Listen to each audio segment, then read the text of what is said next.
my name is Mark, and I work as a solo artist. Just, you know, just released my second solo album called A History of the Future of Music. So that came out on the 17th of September, so a few weeks back. And as well as that, I work mainly with two other groups called Lyrical Strangers and Either Silence. And we were, fortunate enough to bring out albums last year as well. So I brought out an album called Brand New Day with my group Lyrical Strangers, so I'm getting them mixed up.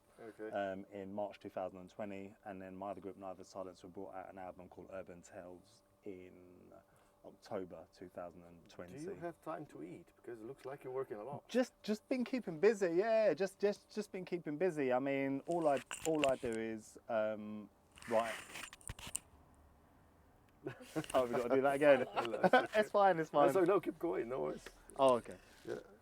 It's part of a podcast. Yeah. No, all I do is I write and record music. That's what I do. That's what I do every day. And once you get into a routine of just writing and recording music, you tend to find that the pace of it is quite a fast pace. I've been fortunate enough to put out music, with different projects and stuff. So. I enjoy it. I really enjoy it. And my first group, and how I first got into music was getting together with two childhood friends, and we formed our first group called the Meds Collective, which was from about 2010 to about 2014, I want to say. And we released one album. And we were, touring everywhere and stuff. So yeah, I've been pretty busy for about the last, say, 11 years, writing, recording, performing music. So that's what I do, really. So do you still have time to eat then? Every now and then, yeah. On the go. But no. I mean, I always say I don't feel like I work harder than anyone else. I've just got fortunate enough to, You're working on what you like. Yeah, exactly. I've got my own studio. I've got a base where I can just continue recording music, and that is essentially what I do. I sort of run my studio, and lucky enough to just use it when I want. So that's kind of what I do, really. Can I just adjust it for you? Yeah. Okay. No, because otherwise you're gonna have falling off. Oh. Because it's coming out. Okay. So now if you can. Cool. See if it feels better in a year as well. Perfect. Because it was a bit wonky. So you feel a bit pulling. So it feels better at least now. Feels better. Yeah. Feels better. That's very nice. Very nice. Okay. So you're a music producer, right? As you already told her. You answered two questions at once. That's good. That's good. Yeah. Sorry, I was waffling a little bit. So you told me earlier when we spoke by Yes. phone that you are from North London. Yeah. So tell us a bit of your childhood in there. Finsbury Park, born and bred. So I was born and bred in Finsbury Park, and it's really funny because a lot of people who know, or a lot of the youngsters, should I say, that know Finsbury Park now, know it as this kind of hip, trendy, slightly fashionable place.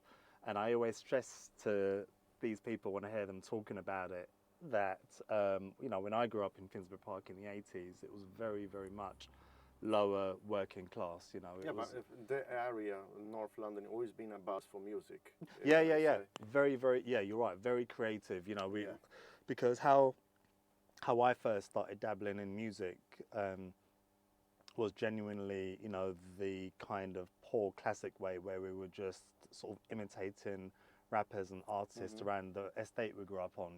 We didn't have the pleasure, or we didn't have the experience of getting taught music or having private tuition or anything like that. It was literally just being into artists who were around at the time, just imitating various rappers or singers or whatever music we're into, even rock bands, where we were kind of like finding old instruments and stuff and just trying to sort of recreate what they're doing.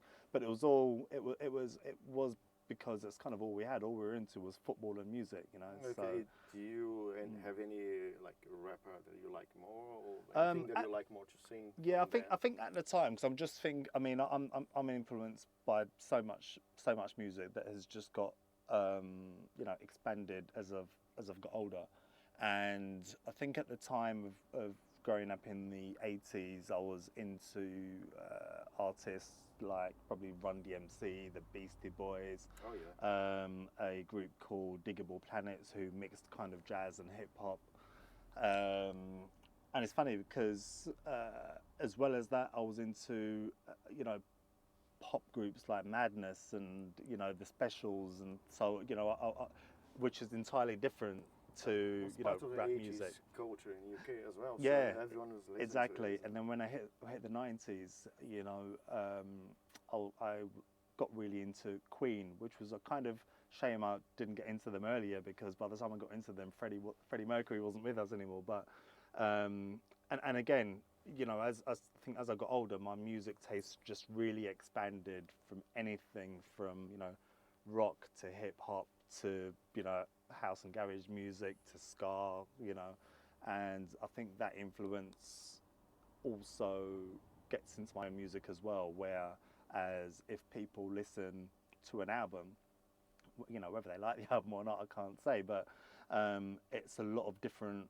influences. You know, there'll be a silly fast song, and then there might be a serious slow song, you know, with totally different music genres in them. So Interesting. So you as a musician, you have two sides of yourself: a musician, Mark, yeah, and a house, Mark, isn't it? So is it, yeah. how will you define yourself then? Oh God, I just define myself as Mark. I mean, you know, I guess from a personal point of view, I love music. I love everything about music, but I've never really, you know, my thing has been in the studio, writing, recording music, and yes, I perform music, but I don't. I guess I'm not comfortable, you know, being some kind of, I don't know, wannabe pop star or anything like that. You know, I'm quite a sort of quietish, down to earth guy. I'm not really sort of an extrovert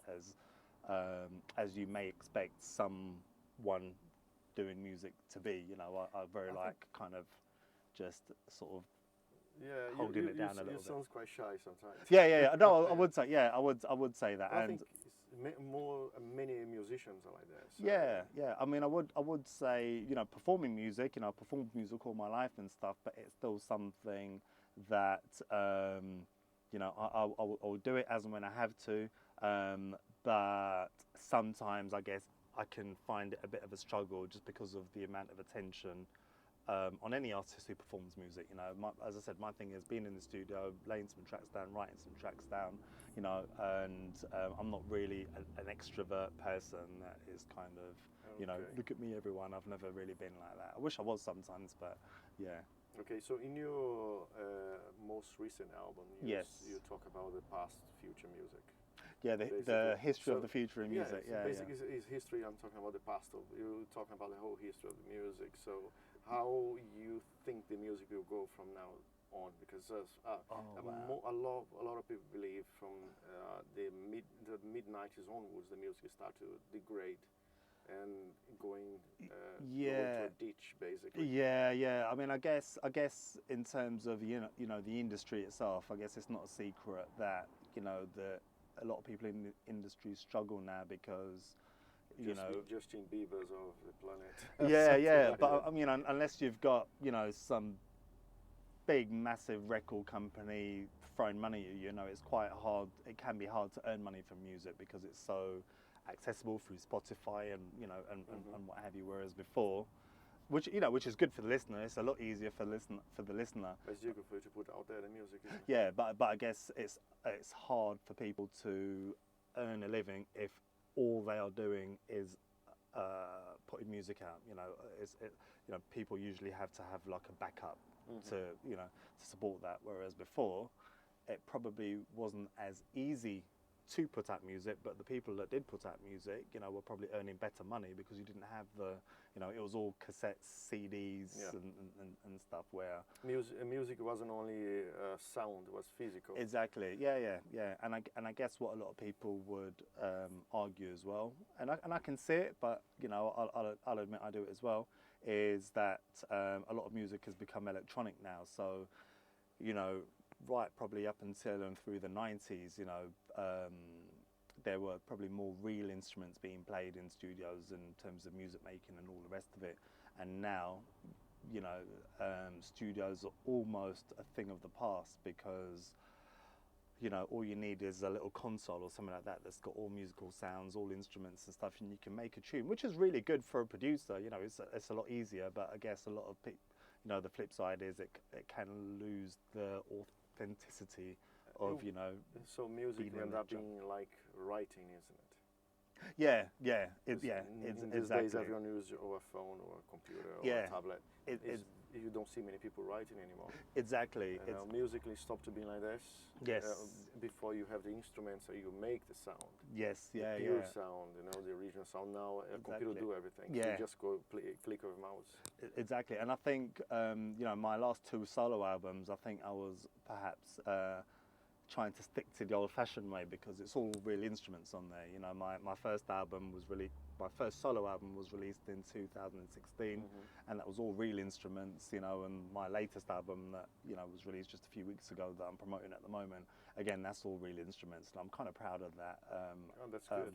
Yeah, but you know, I've also worked on albums where it's not been real instruments, but you know, I guess I do get a little bit of satisfaction that, you know, in my studio is just a whole load of instruments, weird and wonderful instruments that I love So playing I cannot get into a studio then.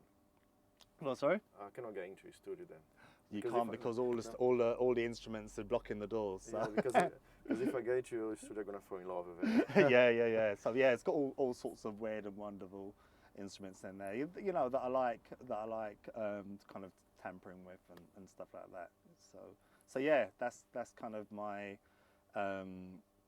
view of how music has perhaps, or the industry has changed throughout the years. Where it's going, I don't know. I don't know.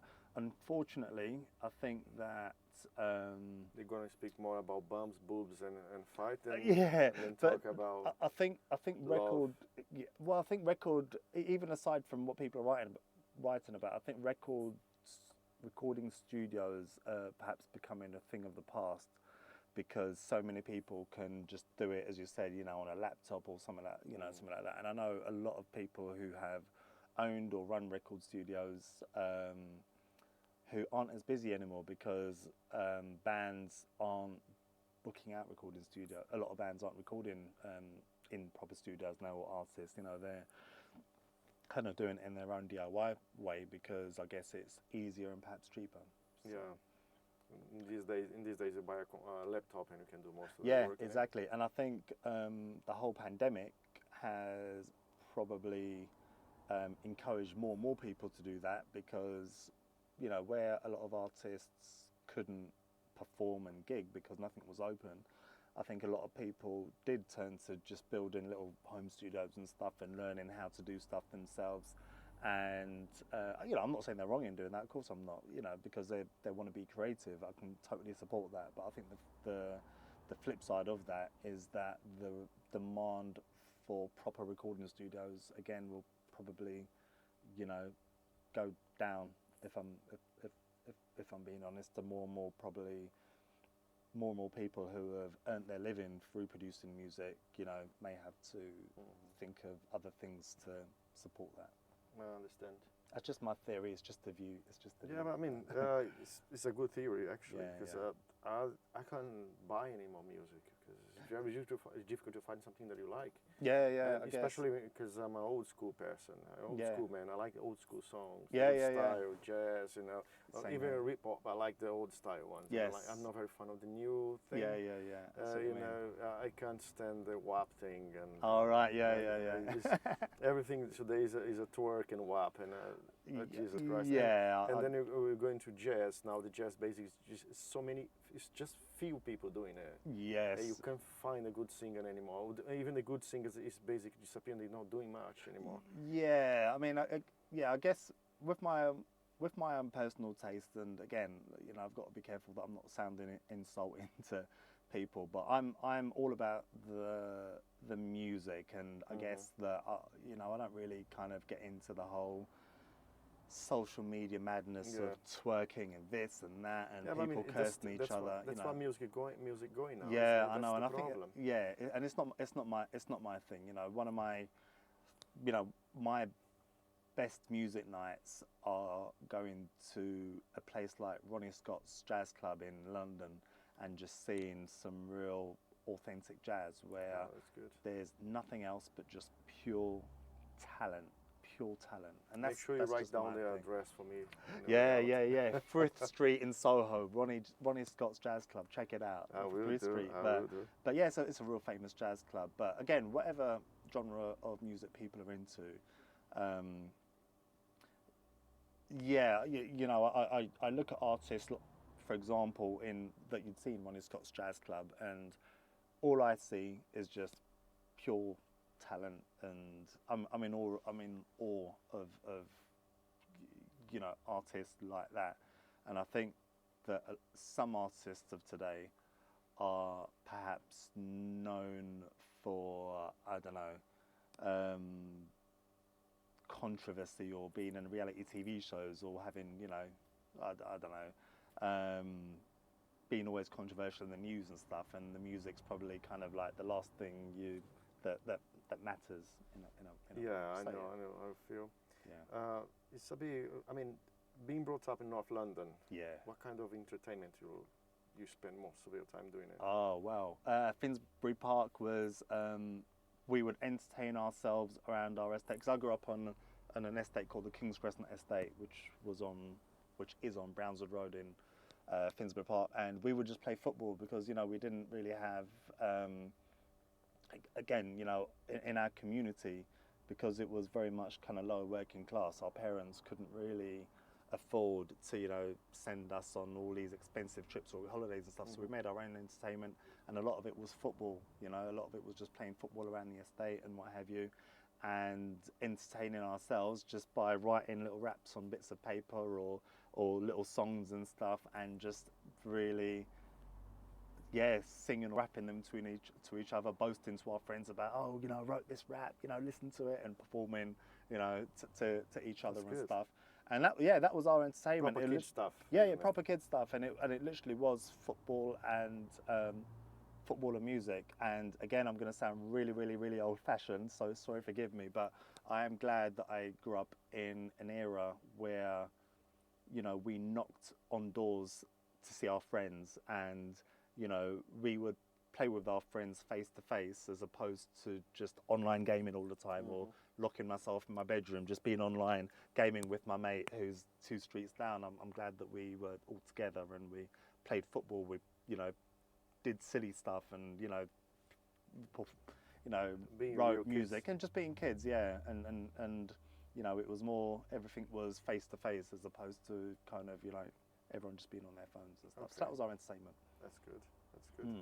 Okay, so I will let us sip. I'm gonna have a just quick look in. Cool. Enjoying your wine? I am, yeah. No, thanks. I'm very honoured. That's for you anyway, so... Oh, God. Thank you. God, make me feel guilty, but no, thank you. No, beautiful wine, man. Yeah. I have a lot of wine at home, so yeah. to drink. My wife doesn't want me to drink much wine. All right. God. So it looks like Adele left her husband as well, isn't it? Really? Yeah, she left her husband, got a new boyfriend, was jumping from twig to twig. Oh, wow. Oh, God. She gone wild.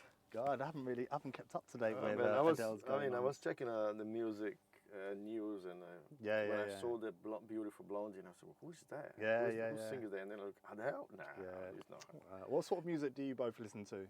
I mean, I'm quite eclectic. I like blues, I like jazz, I like classic music. Yeah. Old hip hop, old funk, you know, Yeah. 70s funk. It's Yeah. good. Oh, I love some. Yeah, it's quite good stuff. A bit of rock and roll. Yeah, I'm a yeah. rock and roller. I like my Nice. rock. Yeah. But I'm more into more oldish Yeah, music, yeah. old pop music. I like Okay, Queen as cool. well. So Queen Yeah, is Queen, one of my right. favorites as well. Queen, Even right. some people will find it weird, but I like a couple of Elton John's music. 'cause Okay, I think yeah. some songs are quite nice, the old ones, Yeah, old yeah. classic ones. I like Benny and the Jets. Yeah. Benny and the Jets. Yeah. Yeah.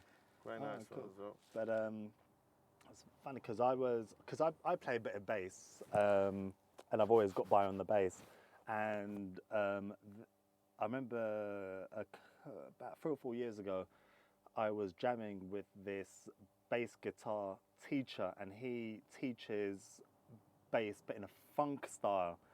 And oh my God, he was frustrating me so much because the things he was doing with the bass, and I was just like, I can't do that.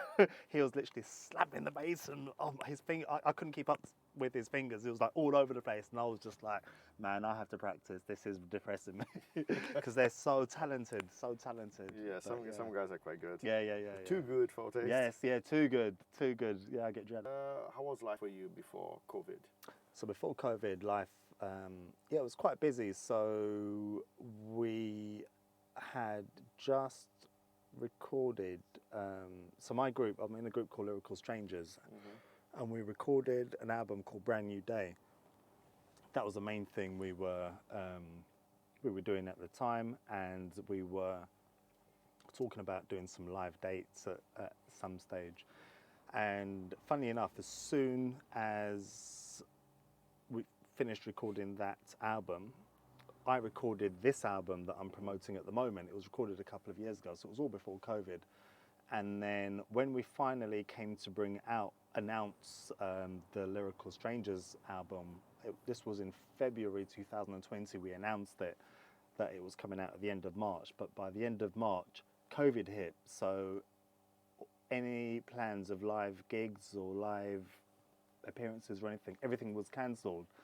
So we were a bit gutted about that, and we just, but because we'd announced the album's coming out, and we put the album out and stuff, all we could do was just promote it online as much as we could. So at least you spend time with family as well. Yeah. But the thing is, during COVID, I mean, from a personal point of view, I was completely fine because all I did, and again, it's only because I'm lucky enough to have my studio, I just got in the studio and just wrote and recorded music. That's literally what I did throughout the whole pandemic, and was able to collaborate, I guess, through Zoom and online and stuff like that, which isn't as good as being in the studio jamming with people.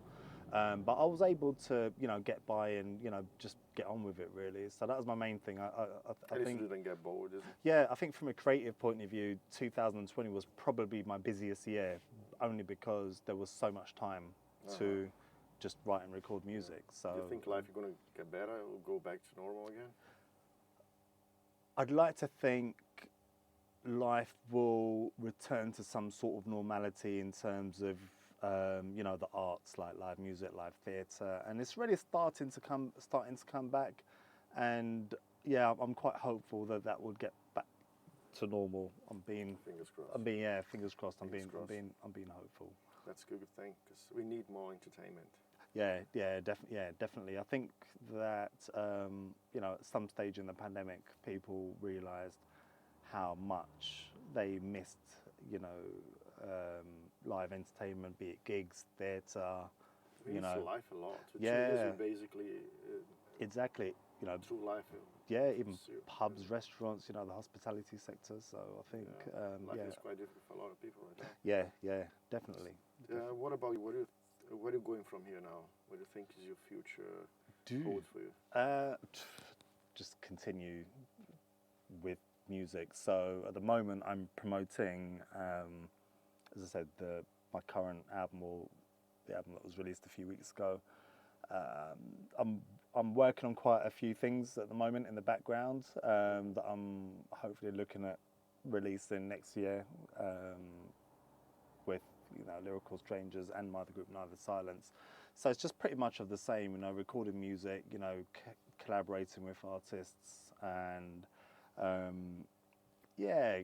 get out to performing live a little bit more. I think it would be a good is the thing. thing. Don't forget to send me the Yeah. I'll gigs. send you the you know, the links and stuff. But yeah, I think it's pretty much more the same. But yeah, probably get out and, you know, do some live dates. I've been talking to my bandmate a lot, Panos from Neither Silence, and we're, you know, itching to, you know, just get some gigs under our belt. We've done so much recording, which is good.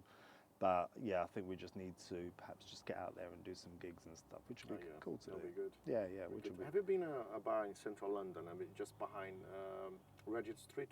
It's basically a blues bar. No. It's a really very little one. So I used to go there before. I'm not sure if it's still open after the pandemic. No. So it's basically a little straight hole in the wall, and right in the back has a little brick wall where the guys sit down with. I'll have to check that out because I know the area pretty well, but I don't know there. It's in Soho. It's behind Regent Street. Regent Street, yeah. Just behind. It's a little road, very narrow road. Usually you have behind the shops the people. I think I know the area you mean, but I don't know that place. I'll have to check it out. You need to check it out. Yeah. I used to go there before when it was open. I don't know if it's open. Yeah, I went there for 3 years or more. A long time ago. It's good music. Yeah. I'll have to check it out. I love. As I said before, I love just really cool kind of, you know, intimate gigs, and you know, so much talent. A lot of those people have got. In Camden, it has a very nice show house now, isn't it? Yes, yeah. I mean, did you used to go to Camden a lot, or do you go to Camden a lot? Yeah, I used to go a lot. Now I'm not going much because. Yeah. First, no time. Yes, Family take most of my time now. Yes, and we just moved home. I think. Okay.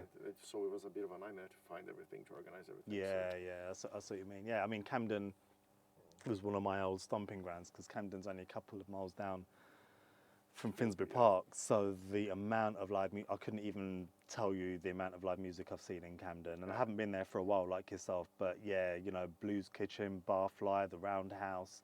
You know, a few pubs around there. It's not only that, you can see great artists on the street. On the street, yeah. They're playing on the street. So I used to go there and just sometimes. I had a time when I came to London was in 2006. Yeah. I went to Camden with a little stew, you know, a bottle of wine, and 10 quid in the pocket. Yeah. And I said to the guy, just play your music. Yeah, nice. I love Camden. I actually miss Camden. Because, again, even back to when I was growing up from my late teens and stuff, Camden was one of the places we would always go to. It would either be Camden or Angel. I don't know if you've been around Angel Islington. Yeah. Shoreditch, I feel that wasn't even a thing yet, because I know Shoreditch became up and coming, but Shoreditch wasn't even much of a thing yet. It was Camden, Angel Islington, and sometimes in the West End. You know, going there with a little £20 in our pocket, or not even that sometimes. But yeah, I miss Camden. I've got so many good memories of Camden. I noticed that it's going too commercial. Yeah. And all the nice little shops, nice little bars, they start to close and go down. And that's such a shame. Yeah. That's such a shame. Yeah, because I just feel that it takes the kind of, I don't know, the quirky little culture out of Camden, because some of the best places in Camden are the little hidden gems, you know, and they're not necessarily massively well known, or they're not part of a chain. They're just like an independent little bar. I love Camden. You're getting me very nostalgic now, because I was always in Camden, whether it be for shopping, for seeing friends around Camden Lock, just getting drunk and seeing. Have you been in Redback? Do you remember in Acton? Redback? Do you know what? I've never been there. I've gone past it so many times. I've never been there. For me, it was my rock and roll time. Yeah. Redback. If you want to find Carlo, it was in Redback. Because they used to do live music as well, didn't they? And Friday, Saturday, and Sunday. Yes, and a few of my friends have performed there, and for whatever reason, I've never quite made it. Went past there in a car loads and loads of times back in the day. They never closed, quite got They closed there. the bar. Was a sad day. The day they closed it's closed down now. Yeah, they closed down. Yeah, that's a shame. But yeah. I don't know the one. Do you remember the Australian bar? It was in Shepherd Bush. Walkabout. Yeah. But yeah. Walkabout. Yeah, Yeah. I wish to go there as well. Yeah. Walkabout. God, yeah. I remember my single days when you should go there to get Australian girls. Yeah. So, yeah, Walkabout. Yeah, that was kind of part of a few. If we would go to Shepherd's Bush, which wasn't often because it was a little bit out of our way, but yeah, if we would go to a gig at like the Shepherd's Bush Empire or something like that, you know, when I was in my 20s or something, and afterwards, or even before, sometimes we'd go to like different pubs in Shepherd's Bush, and Walkabout was always one of the ones we'd go to. Okay, have you been, you know, Housden? Housden is in, Housden, yeah, in Northwest London. Yeah, in a city centre before, they used to like on Sundays. They used to those old men with instruments used to meet there and play on Sundays on a street. Oh, man, I never went. I know what you're talking about though, but no, I never went. They finished that as well. So it's something that it was. They used to play jazz, blues. Oh man, on the street, just old men, normal folk. Get the guitar and the little drum and go in and play. And I miss that. So, see, stuff like that, you just can't even substitute the atmosphere, and it's I love all that. I love all that quirky, you know, stuff, and you know, all them with suits. Doesn't matter how hot it was, suits and the little water, some speaker and a guitar and all playing. Singing jazz, blues. I love it because that reminds me of good time culture, isn't it? Yes, now yeah. We don't have that anymore. And I remember going to North Wales years ago, and they had I think it was a place called Abersoch, and they had a place called the Abersoch Jazz Festival, if I remember rightly. But as well as having the jazz festival in venues, they had a lot of pop-up artists on the street, and it was exactly that. So you'd be walking down the street, and there'd just be like a group of, you know, old men or older women or, you know, whatever age, just creating some amazing magical jazz music. And you can listen there all day. Yeah. It doesn't matter if they play the same song; they never play the same way. Exactly. And as someone, you know, like myself, who I try to be some kind of musician, I just look at these people and I just think, how are they that talented? So I first end up really liking them, and then I'm really jealous. But they're great. I just think, how are they that talented? But sometimes I don't know if you can listen anymore on YouTube. Sometimes you used to go to the tube. Nice, especially in Camden, was in Edward Road. Edgware Road, As a guy, the Lebanese restaurants and stuff, the shisha. They used to go by the station and that's play right. as well. Edgware, I Road. bought a lot of CDs from. I used to buy CDs every time I used to go to Central London too. Yes. Someone there playing the music, even if I didn't like the music. Seriously, I used to buy the CD. I have a pile of CDs at home that. You know, as the singer, the British singer, she's quite, what is the name? I just don't like her music too much. But once she started, she was giving CDs in Central London. Oh, I don't know. What is her name? She had a birthday a few days ago, and a couple of months ago, and she broke COVID rules. And Rita Ora. Yeah, Rita Ora. I have a CD from her, signed by her at home when she was giving a street. Oh, cool. Rita Ora, she started really, basically, Oxford Street, giving CDs to people. Yeah. But similar to Ed Sheeran, I mean, I admire what Ed Sheeran has done. I'm not, from a personal point of view, I'm not bang into his music, but you know, I respect his journey because you still they show footage of him when he would be busking on the street, and there'd be about 10 people watching him, or sometimes not even that, or he'd be in a bar and, you know, you'd have 3 people in the audience chatting amongst themselves, not really paying attention to him. And, you know, a couple of years ago, he ended up selling out 3 dates in Wembley Stadium, and you think, you know what, I think to myself, I'm not really into your music personally, but I have to respect your journey. Have to really respect his journey because he's kind of grafted, he's done the circuit, and, you know, he's worked his way to where he is now, and I respect that. I think it's the only work. It has the little essence of luck.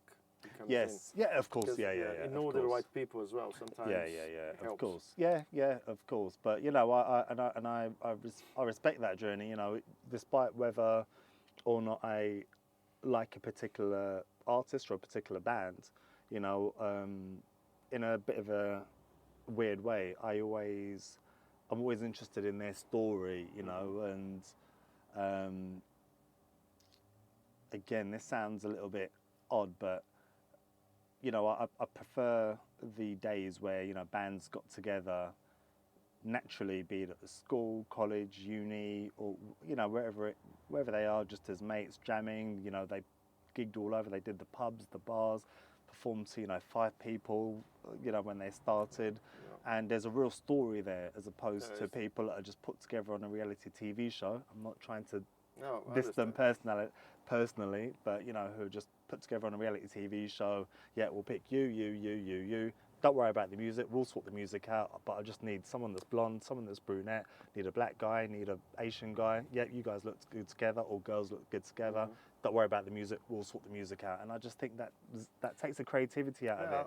Bands before, they used to go on the street together, get hungry together, drink together, fight each other, exactly. create everything together. And exactly. And I don't want to sound like I'm putting them down personally. I'm not at all. You know, I don't know them personally, but I just think the industry seems to have moved more towards kind of making TV producers rich, rather than the love of the music and the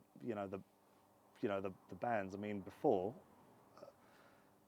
I mean, I've heard stories, you know, personally, you know, I've been lucky enough to, you know people in quite big bands, and I've heard stories where, you know, the record company would sign a band up for, you know, 3 or 4 albums on the basis that if the first album didn't work, you know, they'd work on the artist, they guide them and all the rest of it. Whereas now, you know, if it's a case of, oh, listen, your single didn't get in the top 20, so we're gonna get rid of you. Next person, please. You know, and that's sad.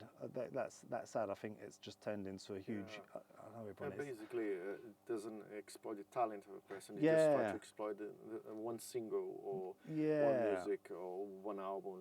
And I know people need to make money and stuff, but I don't know, the notion of kind of, you know, being on a reality TV show and it's like, yeah, we'll pick you guys, don't worry about the music, we've got the rights sorted out, we'll write for you.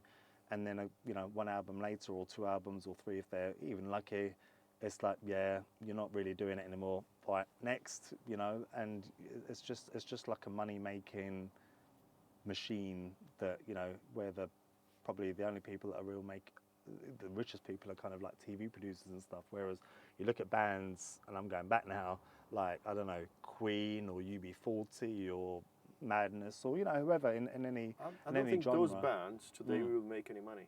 If you think exactly. About it, if they launched the albums today, nobody would buy it. Exactly. But it was a case where, you know, they all got together as friends, you know, and they worked the circuit. You know, they got to know each other. They did the hard grafting. They were at the pubs, the bars, and all the rest of it. And then, you know, they might have put out an album. All right, it didn't work. What should we do next? And, you know, it was just the love of the music, and that's what I miss. And I know we have to move on, but I just feel that is sad. I think it's turned into such a business where a lot of the artists probably aren't even making that much money, as opposed to, you know, the love of the music. The X Factor is where the music dies. Yes. Yes. Have you heard the song that isn't it? Which song? I just need to remember. It's American Pie. Oh, yeah, of course. Yeah. Don Henley. Yeah, American Pie. Yeah.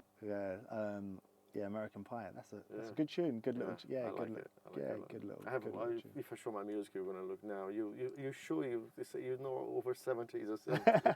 No, listen. I love music from, you know, the 60s to now, even before then. You know, the Doors. You know, Edith Piaf. Yeah.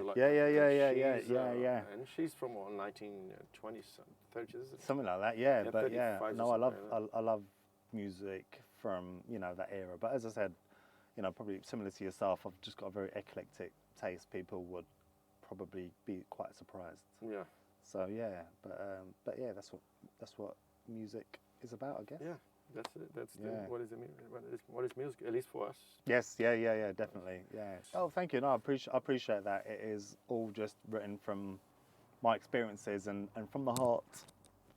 without sounding corny, but yeah, without, you know, it's just all written through just my experiences. I mean, my first album, Reckless Caution, was written all about growing up in Finsbury Park. The whole album was written about growing up in Finsbury Park, and I wrote the album when, you know, I was just walking around Finsbury Park and all the rest of it. And then the second solo album, History of the Future of Music, oddly enough, it was written within a 2-week period when I was in the Caribbean, and everything was just observation. So yeah, so I just write about experiences and what have you. That's good. So you write your own song then as well? I write every single word of my own songs. Yeah, that's good. I mean, that's all, as I said, that's all I do. I just write music. I'm a bit of a music geek, and that's all I do. You know, some people do other things. I'm not. You do music. Yeah, I just write music. Okay, so you basically share a bit of your soul with everyone who listens to yourself. Yeah, I think yeah, perhaps. I mean, I'm not saying it's all kind of really deep stuff, I mean, but yeah, just because if you observe life around you, you basically share what your view of yes, the world. yeah, so exactly. you share a bit of your soul to everyone. Exactly. Yeah. So that's what I do, and yeah, I enjoy it. That's nice.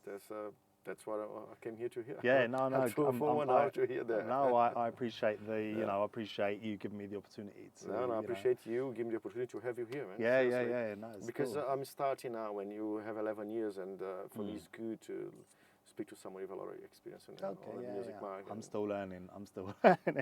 Don't always get it right. You know, no one get it right. Yeah, no one get it right. Still, yeah. Christ died without get right. If he wasn't 100% right. Yeah, of course. But yeah, and you know, at the moment, my new sort of projects in my head is I'm trying to learn the saxophone, and yeah, it's early days. So that's what I'm trying to do, just learn the saxophone. I bought a saxophone a few months ago, and a good friend of mine actually, who's my old neighbour, he's a really good saxophonist, and I remember when he would be either at a party or even at a club, because he used to play in clubs and stuff sometimes, the effects that he would have on people by just that kind of sexy saxophone. And I remember just, like most people, just thinking, God, that's really cool. But that's what I'm trying to do, but it's very early days. I wouldn't play it in front of anyone at the moment. but yeah. Well, in school I used to play bass as well. Oh, you used to play bass? Yeah, in school. Ah. A little band and everything. I used to wow. playing and singing rock and roll. Oh, cool. Yeah. So who would be, sorry, I sound like I'm interviewing you now, but who would be some of the bands that you would say idolize yourself? Man, I always like Stones. Oh, the Stones. Yeah, the old music of Stones. Yeah. Because they're more blues. Yeah. So I would like the Stones, Eric Clapton. Yeah. For some reason, I've found myself listening to a lot. I mean, I've always listened to the Stones, but I've found myself listening to even more so of the Stones music recently. And it was actually only a couple of weeks ago I saw a documentary on them. But what was really interesting, it wasn't just about, you know, when they were just, you know, one of the famous rock and roll bands in the world. It was about them coming up, you know, the journey coming up, and, you know, that, especially the relationship around Mick and Keith, and, you know, growing up in Dartford in Kent, and you know, just their love of blues music, and you know, then they brought, you know, Brian Jones and Charlie Watts, and it was well before Ronnie Wood was even part of it, and you had Bill Wyman, and I find the story really interesting, and as you said, it was all blues stuff they were into, you know. And then the pop came in after 80s, isn't it? Beginning of 80s. Yeah. But essentially, it was they were very into blues, and I don't know if you know the story, but the famous story is that Mick and Keith met on a train platform at Dartford Station because they both holding blues records, and there wasn't many, you know, white teenagers at that time who were into blues music. So they were both like, oh, got a blues, and they started talking, and they were just talking about their love of blues music, So- and then became friends. So basically, Rolling Stones started on what for station? Yeah, Dartford, Dartford yeah, station. Dartford station, yeah. Dartford. But and there's a plaque there as well. Sorry, this is all useless information, but there's a Oh, it's plaque not at the useless. station. It's There's- history, you know. yeah, there's a plaque at the station saying that they both first met each other on whatever platform it was, and yeah, but that's a story. They both had blues records, and then they just clicked as friends. Oh, and that's then- good. I'm going to take a picture one day. Yeah, We're pointing at the park. yeah, do it. Okay, Mark. I think we need to wrap up now. Yeah, we'll wrap up Okay, now because so- I've been talking too much. No, you're not talking too much. The problem is we need to. I need Yeah, I to start know, at you 4 in the need- morning. Yeah, oh yeah. Because I work as well. Don't Yeah, have yeah. a normal life. Cool. Okay. Sadly, not like Good. you have a studio, but I don't have a studio. I have one mobile. Yeah. No, this is cool. This is awesome. So yeah. Thank you. Well, very good. much. Thank you very much for having me. Sorry, I was talking all sorts of. crap there. No. You're talking very good stuff, man. So Definitely. how our viewers can find you? On my official website at markanthonymusic.net. On my website is links to all of like the social networks like Instagram, Facebook, and Twitter. But yeah, it's markanthonymusic.net. That's my official website, and there's links to my different projects as well. So Lyrical Strangers, that's my my main other band. The website there is lyricalstrangers.com. And my other band, Neither Silence, which is NYTHER Silence. We're on all the socials, so I will yeah, make sure you can just everything's Google on us. the description as well. So Yeah, just yeah. send me all the websites or the links. Yeah, and I'll yeah, put everything definitely. in the description for you as well. yeah, Um, definitely, and yeah, it's just all about music for me. You know, that's kind of what I'm about, really. Yeah, that's why I want to speak to you because I really Yeah. like the way you sound. And your music is. Oh, you thank have, you. Some of your music it really touched me, and I like Oh, the way thank it you. sounds. It's quite nice.